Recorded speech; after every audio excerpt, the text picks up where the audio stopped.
ce système, beaucoup d'entre vous ne savent pas, et on peut comprendre que bon, ce compte qu'on a ouvert pour vous, les Africains, peuvent être débiteurs de façon illimitée. Donc, logiquement, si ça fonctionnait, les Africains ne pouvaient plus être endettés vis-à-vis des autres pays. Puisque si votre banquier vous dit, mon cher client, votre compte, vous pouvez être débiteur, mais de façon illimitée. Quel est l'intérêt pour vous de changer de banque? Bon, tout ça, on prend les Africains pour des naïfs. Et ça marche, malheureusement.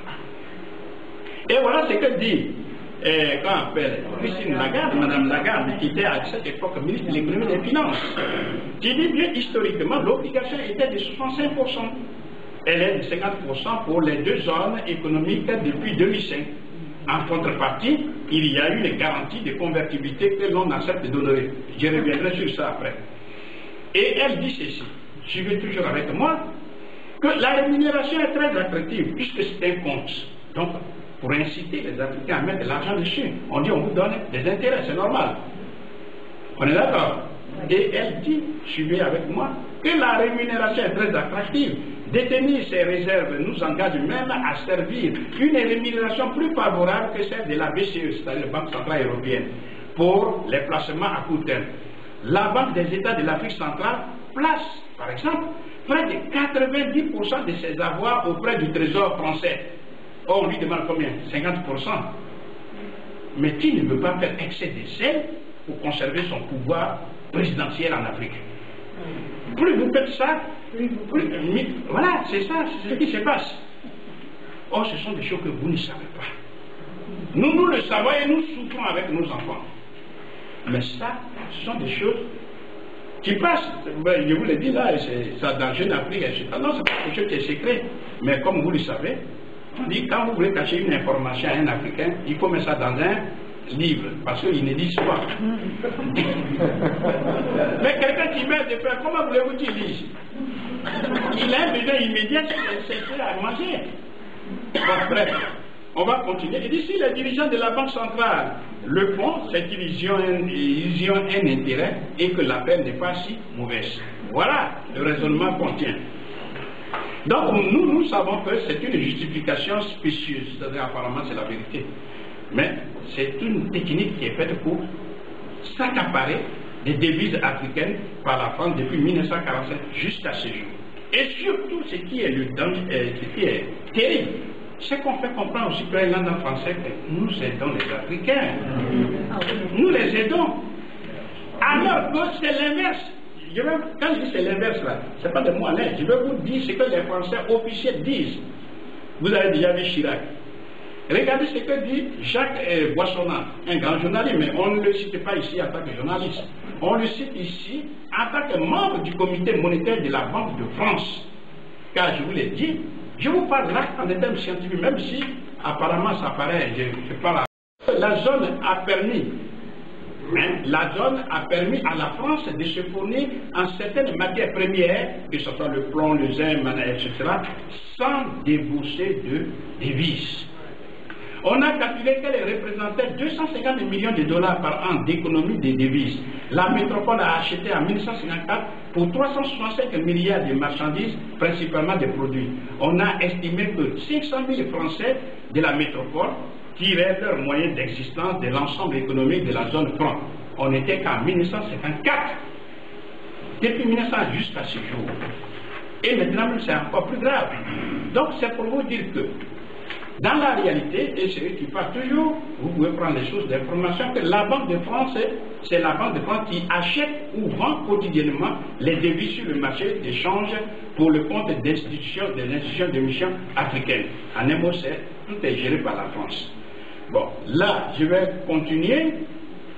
Qu'est-ce qu'on fait de nos devises, c'est-à-dire des capitaux africains qui sont ici? Ça vient de la fourrière. Il dit ceci. L'avantage que représente pour le Trésor français l'existence des sortes de créditeurs au compte d'opération, c'est-à-dire quand il y a l'argent. Et quand il y a l'argent des Africains, parce que s'il y a l'argent, on dit c'est créditeur, s'il n'y a pas l'argent, on dit c'est débiteur. Donc, si ces comptes sont débités et créditeurs, il dit que c'est un avantage réel. Car ils sont l'une des ressources qu'utilise le Trésor français pour financer l'achat qui résulte pour lui des découvertes d'exécution des lois de finances et de l'amortissement de la dette publique. L'amortissement de la dette publique, ça veut dire seulement rembourser la dette publique. On utilise l'argent des Africains pour faire ce qu'on... Mais tu ne pourrais pas le faire. Si quelqu'un vous confie l'argent, il dit je viens prendre dans un an. Eh bien, l'argent, vous pouvez utiliser comme vous voulez en attendant qu'il vienne prendre. C'est normal, non? Ensuite, que dit Jean-Noël? Il dit que lorsque les pays de la zone franc exportent plus vers l'étranger, plus qu'ils n'importent, ils produisent à la France des devises. Celles-ci lui sont utiles si, dans le même temps, sa propre balance de paiement avec l'étranger est déficitaire. Donc on utilise l'argent des Africains pour payer, combler le déficit de la balance de paiement. Bon, maintenant ce qu'il faut retenir aussi, c'est que la France réduit les Africains ce qu'on appelle les rentiers financiers. Mettez votre argent, on vous donne des intérêts. Alors que cet argent est utilisé. On peut faire beaucoup de choses en Afrique. Mais ils sont des rentiers. Bon, donc on continue, puisque là, c'est la Banque des États de l'Afrique qui indique qu'en dépit de la politique de diversification des avoirs extérieurs, la BEAC, je rappelle BEAC, veut dire Banque des États de l'Afrique centrale, j'ai pris ça dans leur bilan, a toujours tenu à conserver dans le compte d'opération la majeure partie de ses avoirs extérieurs en raison des taux rémunérateurs qui y sont servis et surtout de la clause de garantie d'échange qui met en abri de la dépression, etc. Il ne fait que confirmer ce que Mme Christine Lagarde a dit en disant que 90% des richesses de l'Afrique se trouvent au trésor public, alors qu'on ne leur demande que 50%. Bref, voilà Bongo, Bongo, qui dit ceci: nous sommes dans la zone franc, nos comptes d'opération sont gérés par la Banque de France à Paris, qui bénéficie des intérêts que rapporte notre argent. C'est la France. C'est un responsable politique qui parle. Donc, s'il dit ça, nous vérifions. Alors, nous disons aussi que la France utilise ses intérêts financiers africains pour endetter les Africains. Prenons un exemple. Quelqu'un vous confie 12 000 milliards. Est-ce que vous êtes suffisamment pour garder les 12 000 milliards à la maison? Vous allez placer ça dans une banque. Si la banque vous rémunère, ne sait que 1% seulement, 1% des 12 000 milliards, eh bien vous divisez ça par 100, ça fait 120 milliards d'intérêts par an. On est d'accord?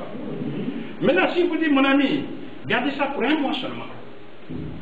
Donc, c'est dans un mois, il va venir prendre son argent. La banque va vous verser 120 milliards pendant 12 mois. Donc, 120 milliards pour 12 mois divisé par 12, ça vous fait 10 milliards pour un mois.